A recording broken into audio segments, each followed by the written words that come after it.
Did you know of the 6 hitbox types, the default car is not always the best? Let me show you what I mean. We're gonna play some games with a couple of these hidden gems in a moment, but this is the Octane, the default car for the Octane hitbox, and take a look at the nose. Notice how the front of the hitbox is all empty. Empty air is a terrible reference point when you're trying to hit the ball. Now things get a little bit better with the Fennec. You'll notice it actually is like right up against the front of the hitbox, but a fair bit of the Fennec's nose extends below the hitbox, which is no good. But look at the Harbinger.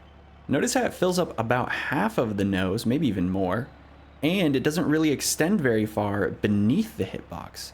So the nose of the Harbinger is actually more accurate than either the Octane or the Fennec.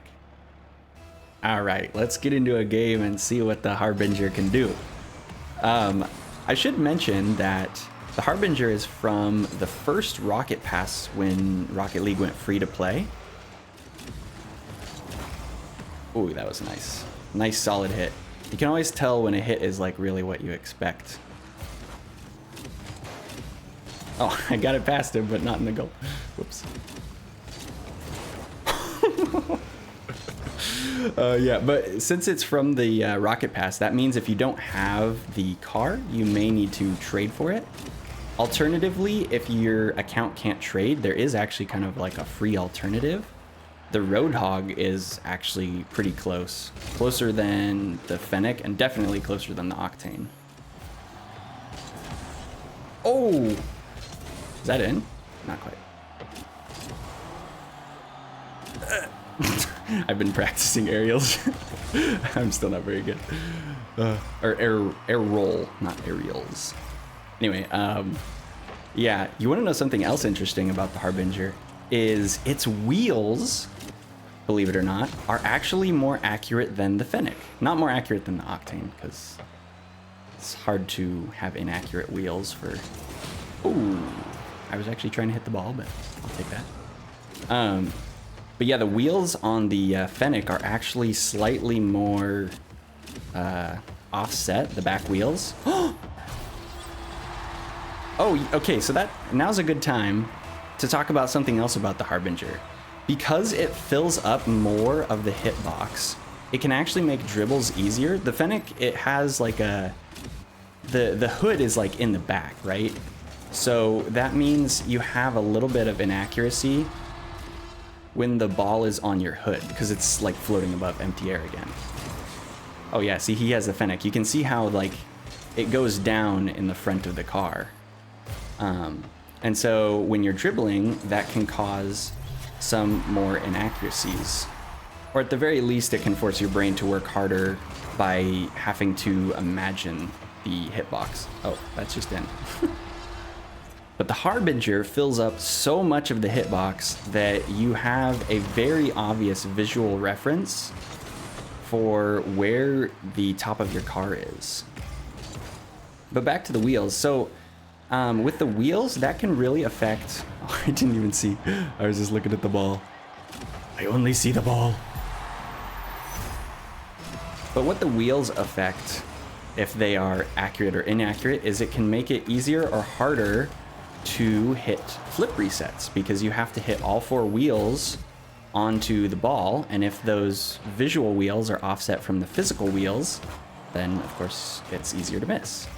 Same thing for wave dashes, actually, because one of the visual reference cues, oh, so close, is like you need to know, I can't half flip.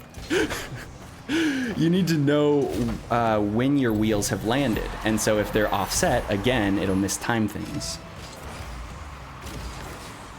So that's something that you really want to be accurate if you're trying to do either of those 2 mechanics. Ooh, can I get a crazy angle? Almost. It's really nice being able to see the corners, though, rather than having to imagine them, gotta say. Ooh, that was a nice shot. Oh, and I should mention, just in case you're like, I don't know, this one guy says that this is like a hidden gem, but I don't know, is there any other Does anybody else think this, basically? And actually, there's a Reddit post that somebody made corroborating this independent discovery that I made. So there's more than just me thinks that this is a hidden gem.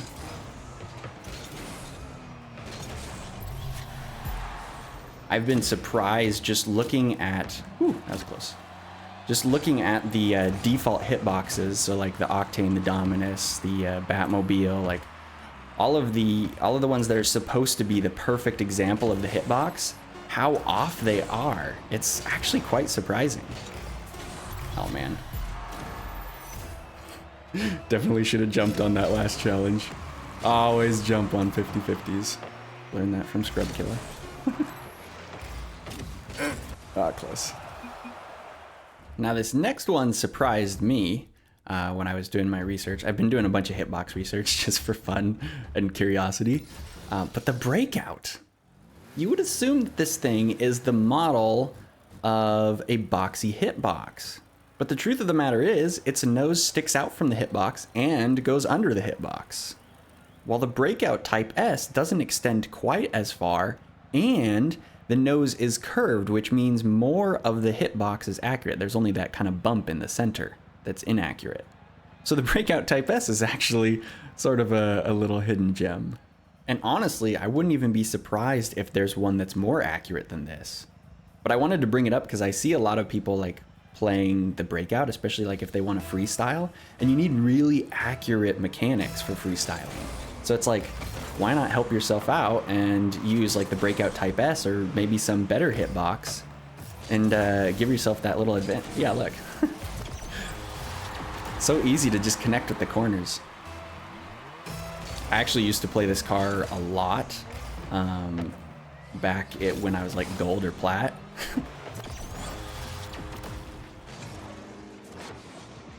There's that corner. Super, super accurate. A lot more accurate than the Breakout, the regular Breakout. But yeah, I used to main this car a lot before I switched to the Aftershock. My goodness. Kickoffs are going kind of well for me right now. Wonder if it's the nose. The nose is such an important part of the car. It's crazy. Let's stop his momentum. There we go. Come on. I didn't have enough boost. I thought I jumped too early or something. Another thing I should mention about hitboxes is you can get good with any hitbox. Because I know there will be some people that'll be like, oh, you know, I've used X hitbox and it's amazing. And then you look at the accuracy and it's actually like really off or whatever. And you can get used to anything. Oh dear. If you're willing to put in the time, which should be encouraging, I think. Like, if you find a car you really like, you can just put in a bunch of time and be good at it. But it's nice to, as I said earlier, not have your brain be working extra trying to imagine the hitbox, but instead just be able to have a reference that you can just look at instead of having to know. Ooh. You got me good with that one. Ooh, that was close. If he had jumped and flipped like to the, I forget which side. One of the sides, I think he would have had me. Oh, we gotta go up. Never mind. Oh, he was faking. Oh, he's double faking. He likes faking. Big fan of faking.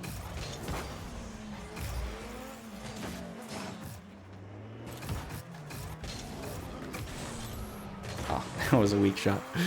I'm gonna put in the description the link to a list of all the hitboxes. It's the official list. Rocket League has a thing that shows you like which hitbox is which. So it shows you like all of the ones that are Breakout, all of the... Oh.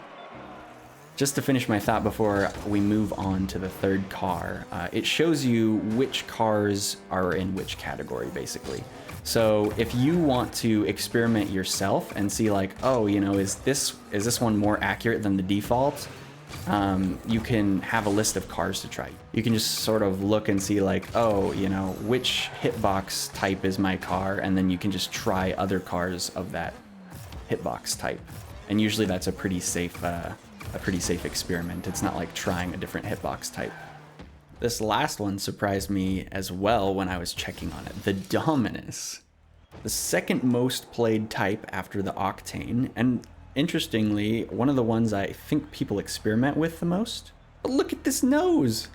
It stretches out so far past the hitbox. Like, if you're trying to hit a ball with the very edge of your car, you might just miss. Even the Aftershock has a more accurate nose than the Dominus. And one of my personal favorites, the Masamune. It has a positive nose. It's very, very accurate on that front part. So all of the 3 alternatives I mentioned to the Dominus are actually free cars. You can get them with those dodecahedron, like very rare and rare drops if you get lucky. Ooh, that was risky. By me, I mean. Run back. Ooh, that was close. So yeah, the Aftershock, and is that in? And the Masamune. It also means that if you want to trade for them, they're a lot cheaper just because of how common they are. Ooh. So I should also mention that I've been using that Hitbox plugin, the yellow box. Nice. That yellow box that shows up in training, that is a Baki's mod plugin that only shows up in free play. And you can actually go to Rocket Science's channel, I'll link it in the description, and he has hitbox like overlay thingies that he does for almost every car. I think there's a couple of newer cars that aren't on there yet, but like pretty much every car. Like 99% of them. So you can go look on there and see like, oh, do I want to, do I want to try maybe this car and this car? Because they look like they'd be pretty good to try. Ooh, just barely hit that before he demoed me. But yeah, the Dominus hitbox type actually has like a lot of options in it.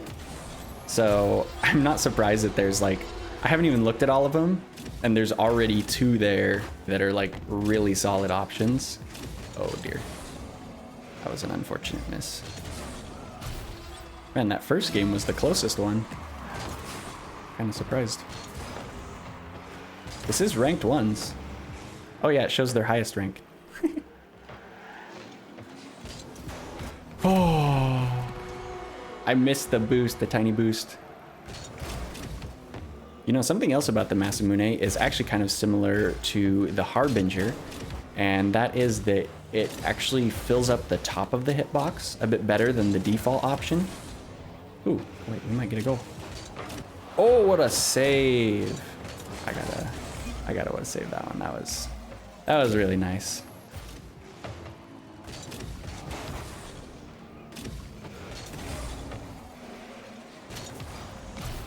There we go.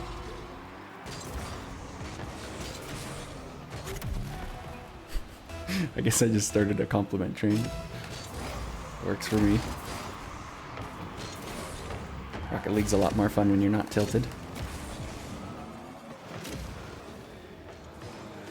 But yeah, honestly, I think it's just really interesting that there's these sort of hidden gem cars of like, you would just naturally expect the default. Did I say expect? Expect.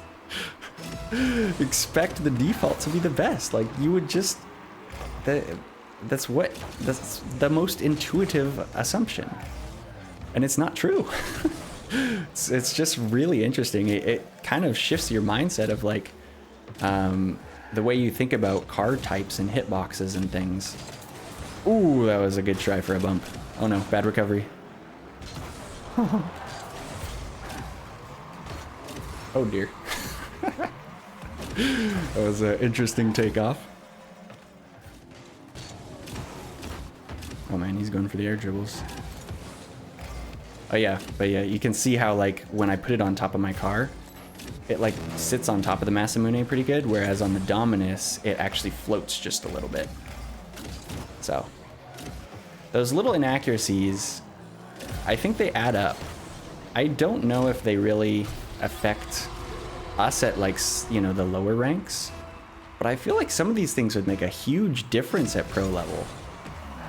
And maybe they would make a difference to us, you know, because like if we're like more inaccurate with our shots than say pros are, maybe we need the more accurate hitboxes. I don't know.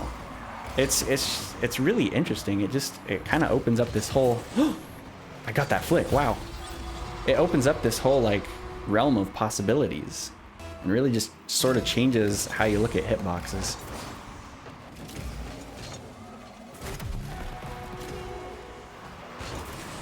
But yeah, I highly recommend going and looking at that hitbox list, finding whatever your main is, and just trying some of the other ones in the same hitbox type. Like, just experiment. It's not really a scary thing when it's the same hitbox type. Oh, nice demo. And there's some real benefits. There's some hidden gems that are in there that you could find. I haven't looked at all of them. GG. Thurado, well played. He really closed the gap towards the end, so that was good. But yeah, take a look for some of those hidden gems. And if you find anything really accurate, you know, post it in the comments. Let other people know, because I really hope that there is a future in Rocket League where people use a variety of cars. It gets boring seeing the same one all the time. That's why I main the Aftershock. I just want to see some variety, you know? So, yeah. But that's going to do it for this episode. I hope you guys enjoyed the interesting discussion on hitboxes. And I'll catch you guys in the next video. Later.